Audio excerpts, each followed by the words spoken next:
Buena jornada, compañeras y compañeros de Fogón en Fogón. En un hecho sin precedentes, generando el primer antecedente judicial en 40 años de cultura política cívica uruguaya, la doctora Mari Campiglia, jueza del Tribunal de Faltas de Primer Turno, procesó por vandalismo a 4 militantes del Partido Comunista por una pintada que realizaron en abril de este año, convocando, como todos los años, a lo que es el homenaje a los mártires de la seccional 20 del Partido Comunista. Recordarán ustedes aquellos 8 obreros asesinados por las fuerzas conjuntas en un operativo militar contra su sede. El procesamiento llamó la atención primero porque el muro sobre el cual se realizó es un viejo muro que está allí en la entrada o salida de la ciudad vieja. Es un muro que todas las fuerzas políticas de izquierda y prácticamente del país acuden a él, primero por su visibilidad, por el gran tránsito de gente que pasa, pero además porque pertenece a un edificio de la Administración Nacional de Educación Pública que en realidad está en situación bastante ruinosa. Lo más llamativo de todo este procedimiento es que 2 patrulleros de la policía que se detienen a observar qué es lo que estaban realizando allí los militantes comunistas, se quedaron durante toda la pintada que llevó cerca de 1 hora, y que además los efectivos policiales dudaron de si estaban ante la presencia de una falta que se estuviera cometiendo o no. Esto puede hablar un poco de alguna falta de información de los efectivos policiales a la hora de actuar, o también de que definitivamente permitieron que se realizara la pintada, a pesar de que su tarea policial es preventiva,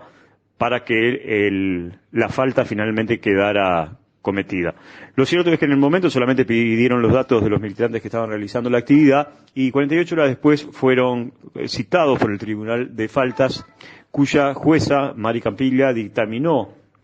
el pedido de procesamiento por parte de la Fiscalía por la violación de la ley de faltas que habla de vandalismo. Elemento técnico que está bastante complejo de determinar. Esto motivó que la defensa de los acusados presentara un recurso de inconstitucionalidad ante la Suprema Corte de Justicia, la cual falló en favor del procesamiento de los 4 militantes comunistas, y ahora presentan un escrito de apelación por entender que el delito de vandalismo, que claramente implica el destrozo o el deterioro de una fachada, en este caso de carácter perteneciente a un organismo público, no se puede sostener. Primero porque el propio estado de mantenimiento de ese muro ya está bastante deteriorado. Quizás quienes deberían acudir a ser procesados por vandalismo son las propias autoridades del organismo. Pero además porque la pintada fue primero realizada con pintura al agua, tanto es así que al otro día inmediatamente los funcionarios del edificio pudieron tapar sin ningún tipo de problemas la pintada allí realizada, y porque además la pintada se hizo sobre unos afiches que estaban allí pegados, con lo cual en caso de que se pudiera comprobar que hubo algún destrozo o deterioro de allí, del revoque del muro en cuestión, ya había sido deteriorado por los propios afiches que habían sido pegados antes. El otro elemento que llamó la atención, además de este dislate judicial, de esta terrible forma de instrucción, es que la jueza solamente puso atención en el contenido de la consigna de la pintada, no tanto en si había sido, por ejemplo, rasqueteado el muro o había sufrido alguna especie de trabajo que hubiera permitido, lo que implica el delito de vandalismo, deteriorarlo. Esto llamó poderosamente la atención, además porque en una consigna, repetimos, convocando al acto en homenaje a los mártires de la seccional 20, cuando, nosotros ya hemos hablado de esto, hay pintadas pertenecientes a sectores del Partido Nacional que están convocando con mensajes de odio. Un poco, en este caso fue una serie de mensajes contra la intendente de Montevideo, Carolina Cosé. Lo cierto es que, apartándonos de este debate más político y del debate de la libertad de expresión del tribunal, confirmar este fallo genera un antecedente complicado. Primero porque la libertad de expresión en Uruguay, que tiene que ver particularmente con la realización de actividades de propaganda, sean pegatinas o pintadas, la realizan todos los partidos políticos, porque su acceso a los grandes medios de comunicación, ese sí que está bien limitado,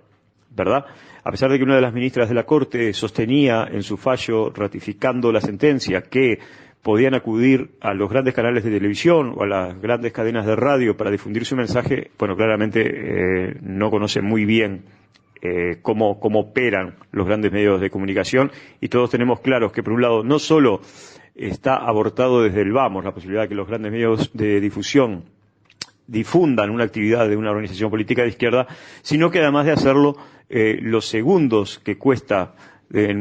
monetariamente son imposibles de asumir. Así que esperemos cómo, bueno, se desenvuelve esto que, repetimos, genera un antecedente muy complicado para lo que es la cultura cívica y política en Uruguay. Por otro lado, comentarles a ustedes que estuvo por Uruguay Henry Guasolín, integrante del Comité Democrático Haitiano, con sede en Argentina, que, bueno, estuvo poniendo un poco al tanto a la población uruguaya de la real situación que se vive en Haití, pudiendo de alguna manera dar un panorama bastante distinto al que dan las grandes cadenas internacionales de comunicación. Además de plantear cuál es el panorama del movimiento democrático y popular en Haití, que por estas horas está siendo duramente reprimido, pero que además está teniendo bastante presencia en las calles. También vinieron a solicitar que, en caso de que la ONU defina una nueva intervención militar en el país caribeño, Uruguay se abstenga del envío de tropas. Ustedes saben que Uruguay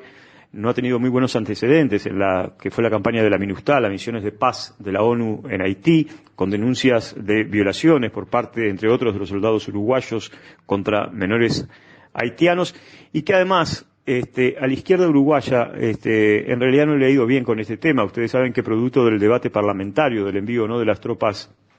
a Haití, el Frente Amplio tuvo la renuncia de dos de sus legisladores, el histórico dirigente socialista Guillermo Chiflet, el ex MPPista Esteban Pérez, y en el caso del Senado, si bien el entonces senador Eduardo Lorier no llegó a renunciar a su banca al Senado, dejó, aquella famosa rosa roja encima de su banca como forma de protesta, y su voto negativo a la intervención militar de Uruguay junto a la ONU. Bueno, hasta aquí las noticias que consideramos de mayor relevancia en lo que ocurrió en la semana en el paísito.